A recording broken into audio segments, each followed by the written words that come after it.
Thank you, everybody, for being here for this amazing moment. First of the series of the McQueen Reverb, a new format happening in the store, in the flagship store of McQueen. 4 events curated by the great Seán McGirr, Creative Director of the brand. And so we have the opportunity to have London-based artists, musicians that are going to come to the shop, explain what they like, their musical path, their musical trajectory in general, what made them what they are now. It's going to be 4 artists throughout the month of July. Bar Italia first, that are here tonight. A.G. Cook, next week John Glacier and Niloufer Nania. They are amazing, and I'm super happy that we have all of them during these 2 weeks. I think I first met Nina in 2021. You were doing a residency at the Bourse de Commerce, the museum where I'm curator for music. And then I met the rest of the band very quickly after, like 1 year after. We all met for your first Paris show, maybe, which was pretty great. And we met after another McQueen show happening in September in Paris. We had lunch together, and we decided to work together again. And we had this crazy artist from London. You had the chance to come and play again in Paris, but you decided to bring new talents from London to play in Paris, which was very generous. And so we are very happy tonight to know more about what you like in music.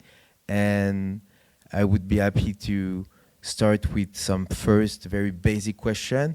You can answer to them whenever you want. It could be the 3 of you at the same time, but it's going to be a mess.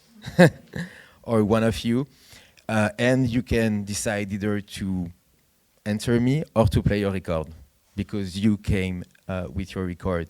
Bar Italia is a very strange band. I'm sure you know of them. Their music is very hard to pin down. It's between like rock, post-punk, and a lot of different energies. It's hard to catch. And tonight we are going to try to discover a bit more of this. So I would ask as a first question for who wants to, what is your first musical memory? The first time you listened to music and you were like, this is going to be my life. Feel Good Inc. No worries. Feel Good Inc. I remember my sister coming home with the single, the Gorilla single, and I cried, and I'd never even heard the song. I just knew it was a thing. And I cried so much, and my sister was like, you haven't even heard it? And so I don't need to. I did obviously listen to it 7 times in a row immediately afterwards. But that was the first time I remember thinking the music is the best. Wait, so you cried before you listened to it? I cried because I heard people talking about it, and I knew it was a phenomenon. And I grew up in the countryside, so like if there's a phenomenon on the TV and like on the radio, someone comes into my house with the thing, you're like, whoa. Like my sister had come back from university with Feel Good Inc. and I was like, whoa, this is a thing. This is like the real object everyone's talking about. And I was like, wow, this is immediately made fun of by my band members. No, I was just curious. This is going to be tough. Sam, Nina, any musical memory? I know you want to play something. No, I just can't remember a single moment where I was like, this is it. So no. Okay, then first London moment. Did you grow up in London? Pretty much. When did you arrive in London? Oh, well, when I was born. Okay, nice. You too, Nina? No, you were born in Italy. No, I was born in Italy, but I moved. I don't know if I need a mic. I came here in... What? You got to turn it on. Oh, sorry. I came in 2007, so like quite early on. But I think it's quite hard to pin down one moment of music because it's been part of my life since I was very little. Like the first thing that came to mind was Chopin because my mum used to play it to put me to sleep, and then like it's been kind of part of my life since then. My mum works in theatre, so I guess classical was probably the first thing that happened. And then, similarly to Jezmi in the sense that I wasn't brought up in the countryside, but in a very provincial place, like MTV and all of that was like very important. So I actually do remember Gorillas like being quite Nice. phenomenon. But yeah, it's quite hard to just like, and I guess in London, maybe we were talking about it before, Yeah. and maybe I can play Yes. a record. Like Dizzy Rascal was like a big deal. It was like many years after it come out. Well, not many, but like a few. But I guess it's been a big deal, and it's like so. It still is. It's like one of the best albums ever. Yeah. I think. I When the was Call- very surprised to see that album Yeah. in the backstage. So Yeah. I would be very happy to listen to Yeah. it. Okay. Thank you for this amazing track. It's been ages I haven't listened to it. It's killer. Sounds good on this. Yeah, it sounds very good on the speakers. Thanks, Chris, for Yeah. this amazing setup, full of Klipsch speakers. It's really amazing. How the three of you met? How did this happen? Me and Sam used to live together. Nina lived in a similar complex close by. A room or a building with similar geometry. I was upstairs. And we made music together because there was nothing else to do. Because of lockdown. So you're a Lockdown. lockdown band. The best of them all. Okay. But as I was mentioning earlier, I feel like your energy and dynamic in the London scene is real. Like, you know a lot of bands, you go see a lot of bands, they are your friends, or sometimes you just admire them. Could you tell us a bit about this dynamic, what makes London so special, music-wise?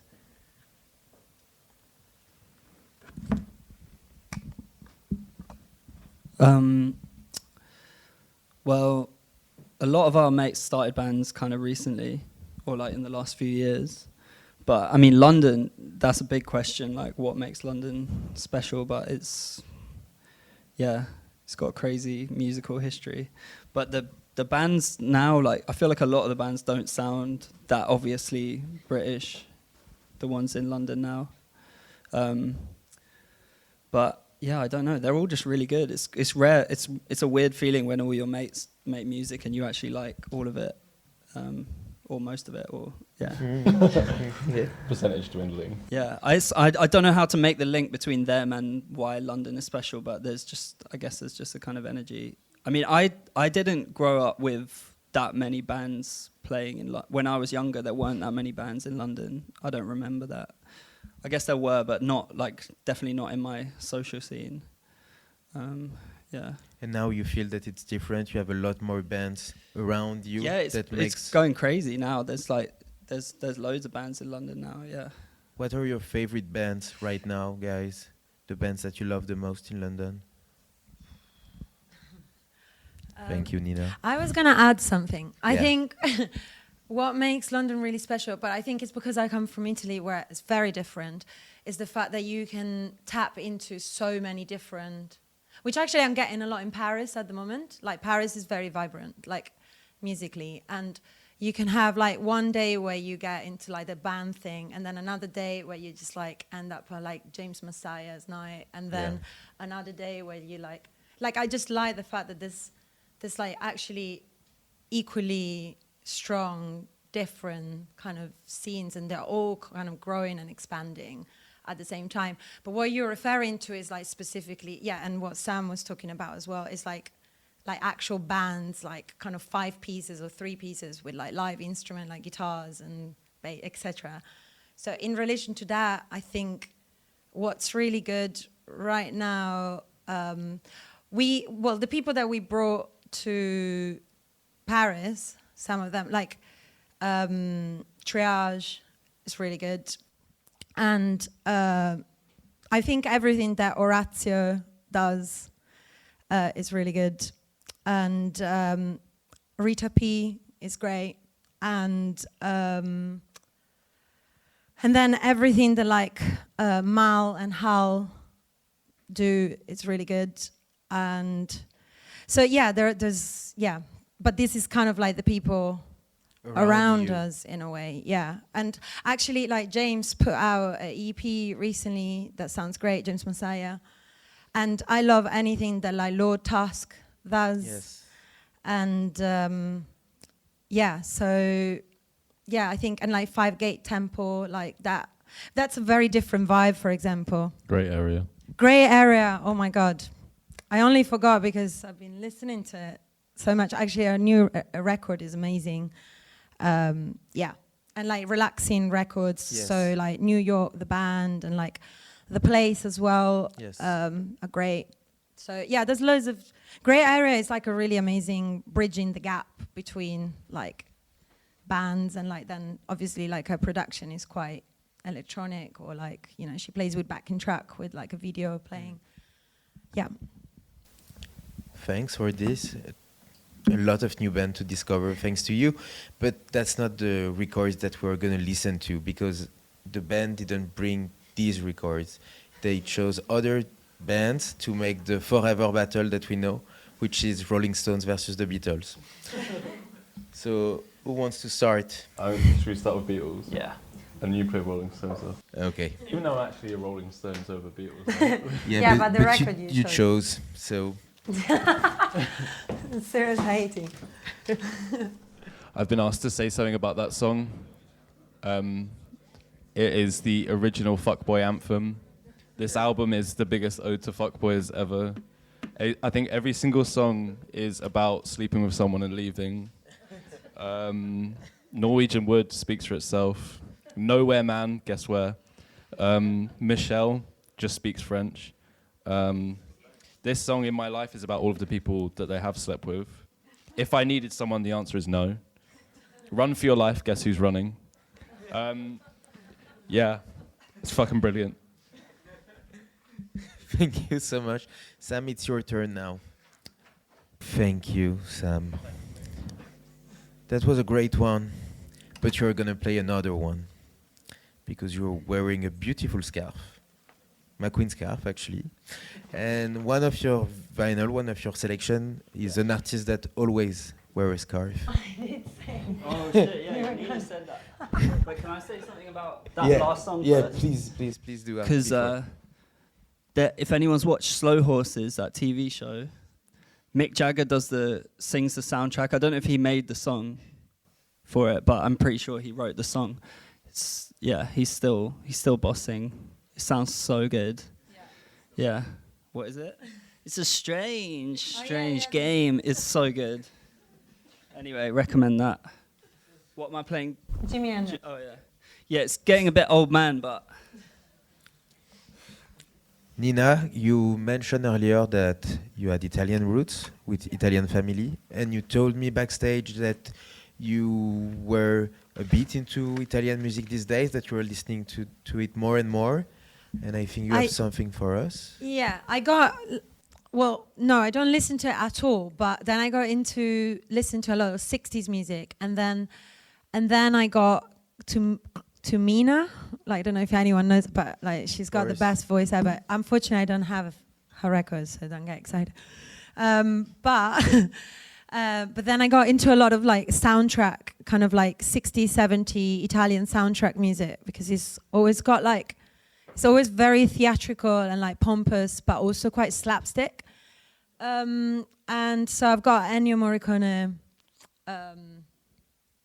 And I'm just going to play the first track from, I think it's called Autopsy, like the film in English, but it's actually called Macchie Solari in Italian. So I'm just going to play that. Thank you so much. Jezmi, maybe it's your turn. Another 60s references, I guess? This is a band called Tindersticks who aren't from the 60s, but they're covering a song by the Four Tops, also for a TV program, like Sam mentioned earlier. Mick Jagger has been involved in. Thank you, Jezmi.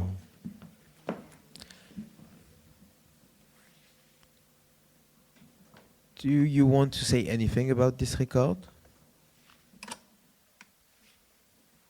Or not? Pretty fucking good, isn't it? Great. Last question, but also last record for us tonight. We're in London, and I wanted to discuss the influence of Mika Levy in the city and the music that they've been providing here.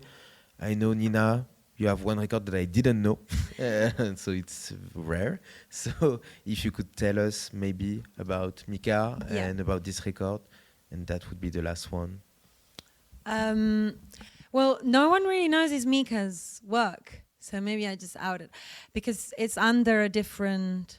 I actually can't remember if the name. I think it's Epilepsy, the name, and they only made one record, which is 1995, and came out on World Music, which is the label that put us all up at first, and I mean, Mika is incredible. Everything they do is just so special.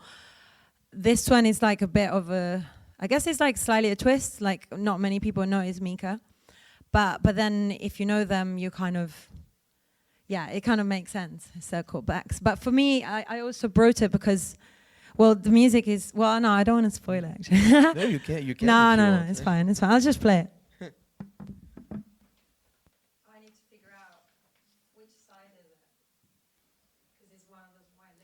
You can try. Yeah, I'll try it. I think it's this side. Let's try it. Also, this song is called Liberties, which I think is a good title. Thank you so much to Bar Italia for this intimate moment together and their musical selection. Thank you so much. Thank you, Cyrus. Thank you, Chris, for the...